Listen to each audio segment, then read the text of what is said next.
Perkenalkan kelompok kami. 1. Christina Suliamanek, NPM 512000091. Yang kedua, Emerenciana Okan Manhitu, NPM 511900096. Yang ketiga, Johnson Rinaldi Manelima, NPM 512000087. Yang keempat, Adelvina Hanoi, NPM 511900148. Ya, jadi baik, di sini saya akan membawakan materi mengenai kecerdasan buatan. Kecerdasan buatan menurut para ahli. Yang pertama, Alan Turing, ahli matematika. Jika komputer tidak dapat dibedakan dengan manusia saat berbincang melalui terminal komputer, maka bisa dikatakan komputer itu cerdas, mempunyai kecerdasan. Yang kedua, John McCarthy dan Stanford, cabang dari ilmu komputer yang berfokus pada pengembangan komputer untuk dapat memiliki kemampuan dan berperilaku seperti manusia, dan kecerdasan sebagai kemampuan untuk mencapai sukses dalam menyelesaikan suatu permasalahan. Yang ketiga, Wright and Knight. Kecerdasan buatan merupakan sebuah sandi tentang bagaimana membuat komputer melakukan hal-hal pada saat dapat dilakukan lebih baik oleh manusia. Yang berikutnya, tujuan kecerdasan buatan. Menurut Winston dan Prendergast pada tahun 1984, yaitu yang pertama membuat mesin jadi pintar, yang kedua memahami apa itu kecerdasan, yang ketiga membuat mesin lebih bermanfaat. Cerdas adalah memiliki pengetahuan, pengalaman, dan penalaran untuk keputusan dan mengambil tindakan, sehingga agar mesin bisa cerdas atau bertindak seperti manusia, maka harus diberi bekal pengetahuan dan diberi kemampuan untuk menalar. Yang berikutnya adalah sejarah kecerdasan buatan. Pada tahun 1842, ada Augusta menemukan bahasa pemrograman. Pada tahun 1950, Alan Turing menemukan metode tes perilaku cerdas. Pada tahun 1956, John McCarthy yaitu menemukan konferensi pertama bidang kecerdasan buatan. Pada tahun 1975, Paul Werbos menemukan neural network untuk perambatan balik. Pada tahun 1986, Rummel Hinton memperkenalkan back progression as Lennon producer. Pada tahun 1989, Ian LeCun et al. Menerapkan backprop ke multilayer NN. Berikutnya, pada tahun 2006, Hinton dan Universitas Toronto memperkenalkan deep learning. Yang berikut, pada tahun 2009, Andre Ng memperkenalkan GPU server. Pada tahun 2011, Apple, Google, Microsoft memperkenalkan produk berbasis deep learning. Dan pada tahun 2016, Facebook, Insta, Amazon menerapkan generative AI. Yang berikut subdisiplin ilmu dalam kecerdasan buatan. Yang pertama, sistem pakar. Yang kedua, natural language processing. Yang ketiga, speech recognition. Yang keempat, robotika dan sistem sensor. Yang kelima, computer vision. Yang keenam, intelligent computer. Dan yang ketujuh, game playing. Berikutnya contoh penggunaan kecerdasan buatan. Yang pertama, teknik searching, penggunaan komputer yang dilengkapi dengan GPS. Yang kedua, teknik reasoning, penalaran suatu masalah di Blue Medicware. Baik, langsung saja kita masuk pada materinya, yaitu pengantar sistem pakar. Sistem pakar berasal dari bahasa istilah, yaitu Knowledge Base Expert System, di mana menggunakan human knowledge yang dimasukkan ke dalam komputer untuk memecahkan setiap masalah yang pada umumnya memerlukan keahlian setiap seorang pakar domain yang sempit. Pada dasarnya, kepakaran ditransfer dari seorang pakar ke komputer. Pengetahuan yang ada disimpan dalam komputer dan pengguna dapat berkonsultasi pada komputer itu untuk suatu nasihat. Lalu komputer dapat mengambil inferensi atau menyimpulkan, mendedukasi dan lain-lain seperti layaknya seorang pakar. Kemudian penjelasannya ke pengguna tersebut, bila perlu ada dengan alasan-alasan. Menurut para ahli, Turban 2001, sistem yang menggunakan pengetahuan manusia, di mana pengetahuan tersebut dimasukkan ke dalam sebuah komputer dan kemudian digunakan untuk menyelesaikan masalah yang dibutuhkan kepakaran atau keahlian manusia. Yang berikut, menurut Jackson pada tahun 1999, program komputer yang mempresentasikan dan melakukan penalaran dengan pengetahuan beberapa pakar untuk memecahkan masalah atau memberikan saran. Lalu yang berikut, menurut Lugar dan Stubblefield pada tahun 1993, program yang berbasiskan pengetahuan yang menyediakan kualitas pakar kepada masalah-masalah dalam bidang atau domain yang spesifik. Baik, yang berikut kita masuk pada sejarah dan contoh pengguna sistem pakar. Sistem pakar mulai dikembangkan pertengahan tahun 1960. Sistem pakar pertama kali adalah GPPS atau General Purpose Problem Solver yang dikembangkan oleh Newell dan Simon. Contoh pengguna sistem pakar yaitu aplikasi Micin, aplikasi Dendral, aplikasi Shopee, aplikasi Delta, aplikasi Prospecto, dan aplikasi Folio. Baik, yang berikut kita masuk pada kemampuan sistem pakar. Yang pertama, menghimpun data dalam jumlah yang besar. Yang kedua, menyimpan data tersebut dalam jangka waktu yang lama dalam bentuk tertentu. Yang ketiga, mengerjakan perhitungan secara cepat dan tepat, serta mencari kembali data yang tersimpan dengan kecepatan tinggi. Yang keempat, meningkatkan produktivitas. Yang kelima, membuat seorang yang awan bekerja seperti layaknya sebagai seorang pakar. Yang berikut, yang keenam, meningkatkan kualitas dengan memberi nasihat yang konsisten dan memberi kesalahan. 7. Mampu menangkap pengetahuan dan kepakaran seseorang. 8. Dapat beroperasi di lingkungan yang berbahaya. Yang ke-9, memudahkan akses pengetahuan seorang pakar. Yang ke-10, andal. Yang 11, meningkatkan kapabilitas sistem komputer. Yang ke-12, mampu bekerja dengan informasi yang tidak lengkap atau tidak pasti. Selama konsultasi dengan pakar, tetap akan memberikan jawaban.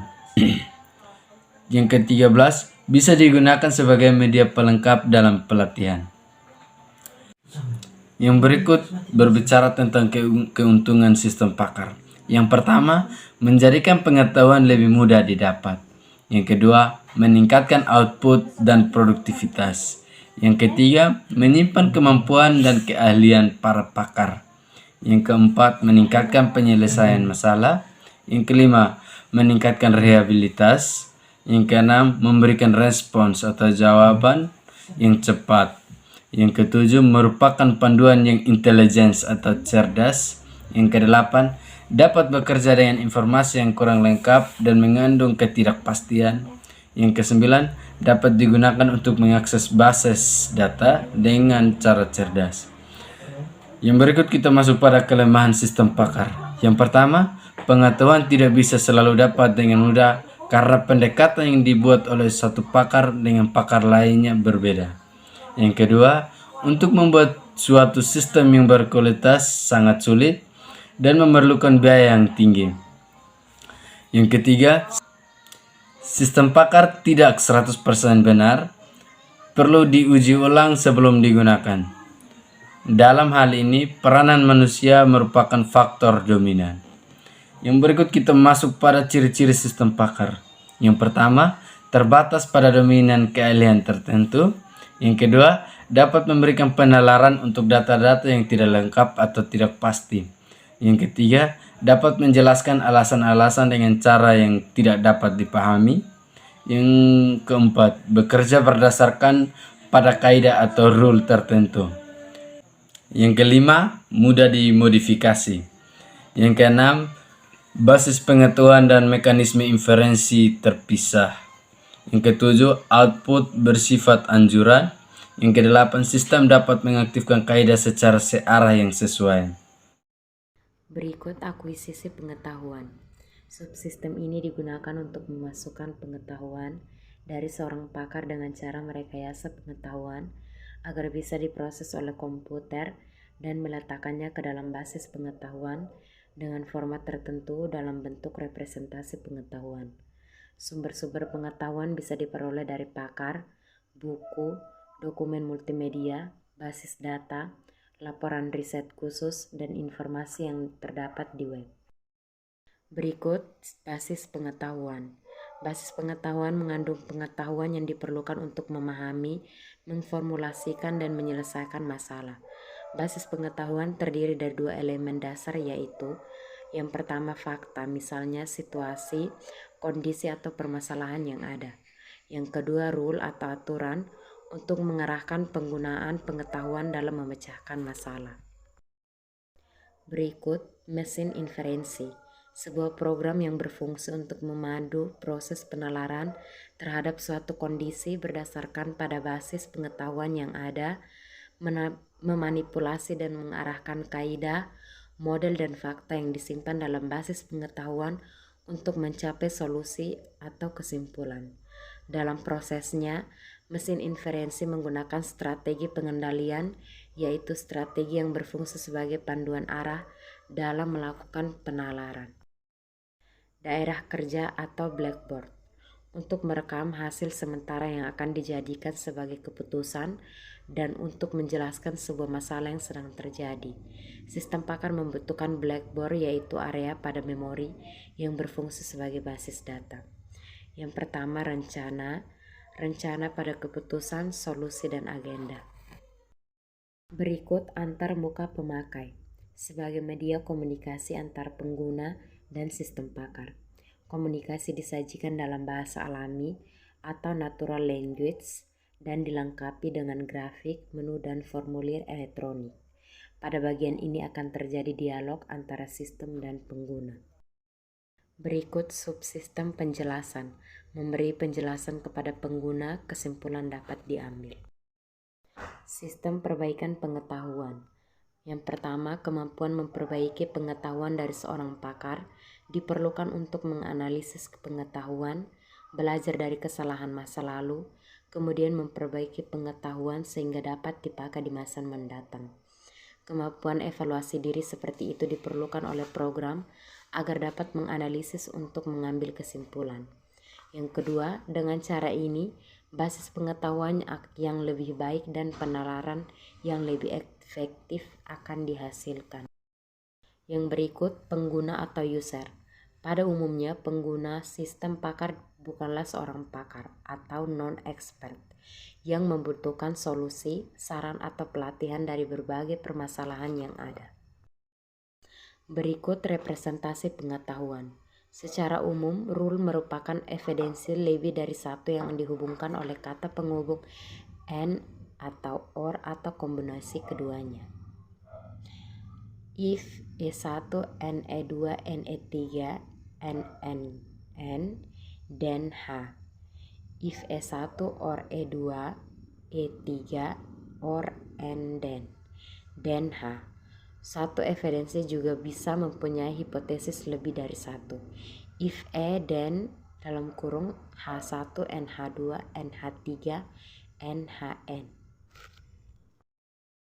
Bentuk sistem pakar. Yang pertama, bentuk sistem pakar berdiri sendiri, tergabung, menghubungkan ke software lain, sistem mengabdi. Berdiri sendiri artinya software yang berdiri sendiri dan tidak bergabung dengan software lain. Tergabung artinya program untuk memanggil algoritma subrutin lain. Yang ketiga, menghubungkan ke software lain artinya sistem pakar yang menghubungkan ke suatu paket program tertentu, misalnya DBMS. Yang terakhir, sistem mengabdi artinya sistem pakar merupakan bagian dari komputer khusus yang dihubungkan pada suatu fungsi tertentu. Yang berikut adalah representasi pengetahuan.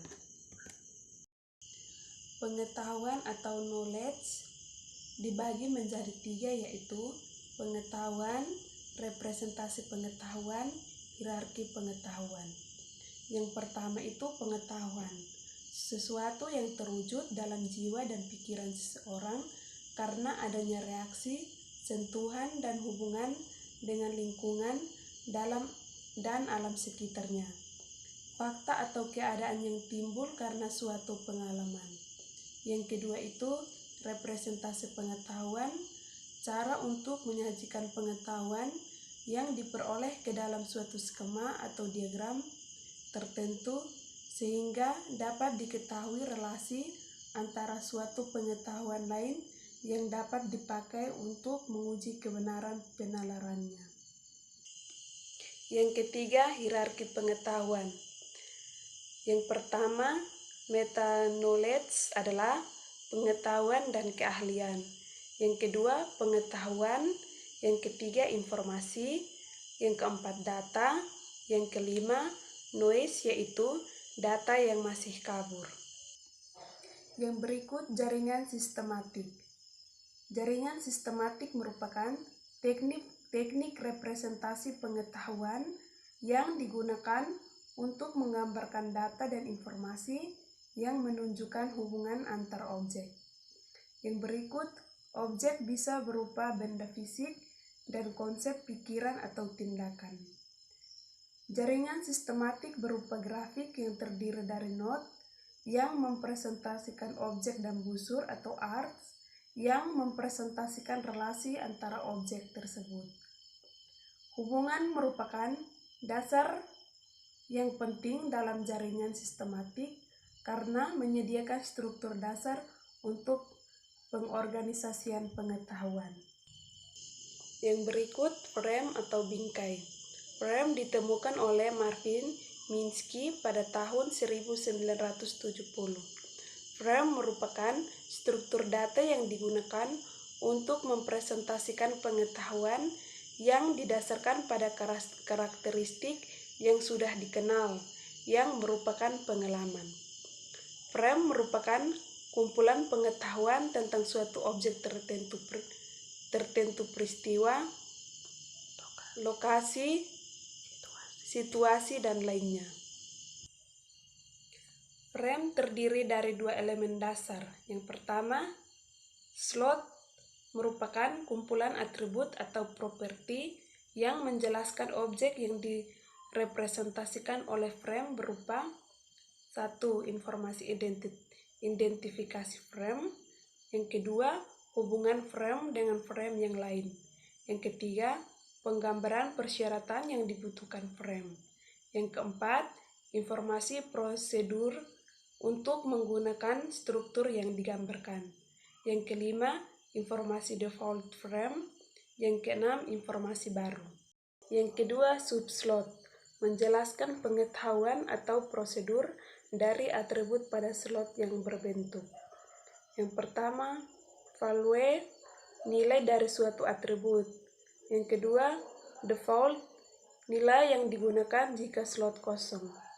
Yang ketiga, range, jenis informasi yang muncul pada slot. Yang keempat, if, ident, informasi tindakan yang akan dikerjakan jika nilai slot diisi. Yang berikut, if needed, subslot ini digunakan pada kasus di mana tidak ada value pada slot. Yang berikut, author, slot dapat berisi frame, ruler, jaringan sistematik, atau tipe lain dari informasi. Yang berikut adalah script atau naskah. Konsep script dikembangkan oleh Scan dan Abelson dari Universitas Yale. Script merupakan skema representasi pengetahuan yang menggambarkan urutan-urutan kejadian atau sequence of events. Script menyerupai frame dengan menambah informasi termasuk tentang harapan rentetan kejadian dan tujuan serta perencanaan yang melibatkan para aktor. Script menggambarkan urutan peristiwa, sedangkan frame menggambarkan objek. Script memiliki beberapa elemen, yaitu yang pertama, kondisi masukan menggambarkan situasi sebelum terjadi. Yang kedua, prop mengacu pada objek yang digunakan dalam peristiwa yang terjadi. Yang ketiga, role mengacu pada orang-orang yang terlibat dalam skrip. Yang keempat, track mengacu pada variabel yang mungkin terjadi dalam skrip tertentu. Yang berikut, scan menggambarkan urutan peristiwa aktual yang terjadi. Yang terakhir adalah hasil kondisi akhir yang terjadi setelah urutan peristiwa dalam skrip terjadi. Yang berikut adalah logika dan himpunan. Logika dikembangkan oleh filosofi Yunani Aristoteles pada abad keempat sebelum Masehi. Logika didasarkan pada silogisme. Silogisme memiliki 2 premis dan 1 konklusi yang disimpulkan dari premis. Dalam silogisme, premis merupakan fakta dari kesimpulan yang harus diikuti. Contoh, premis 1, semua laki-laki adalah manusia. Premis 2, manusia adalah makhluk hidup. Kesimpulannya adalah semua laki-laki adalah makhluk hidup. Yang berikut aturan produksi. Aturan produksi ditulis dalam bentuk jika, maka, if, then. Aturan produksi adalah salah satu representasi pengetahuan yang menghubungkan premis dengan konklusi yang melibatkannya. Struktur aturan produksi. If premis, D konklusi. Konsep sistem produksi diperkenalkan oleh Voss pada tahun 1943. Ada 3 elemen utama dari sistem produksi. Yang pertama, database global, merupakan data utama dari sistem produksi. Database mempunyai jangkauan dari sebuah daftar sederhana atau matriks kecil hingga ke kompleksan relasi dan struktur indeks. Yang kedua, kaidah produksi, mempunyai bagian kondisi if dan aksiden. Jika sisi kiri dinamakan kondisi atau premis yang dipenuhi database, maka kaidah-kaidah dapat diterapkan dan subjek menjadi pemicu bagi sistem kontrol. Yang ketiga, sistem kontrol merupakan penerjemah yang esensial untuk mengontrol urutan di mana kaidah-kaidah produksi dipicu dan menyelesaikan konflik jika lebih dari 1 kaidah yang diaplikasikan. Sekian dan terima kasih.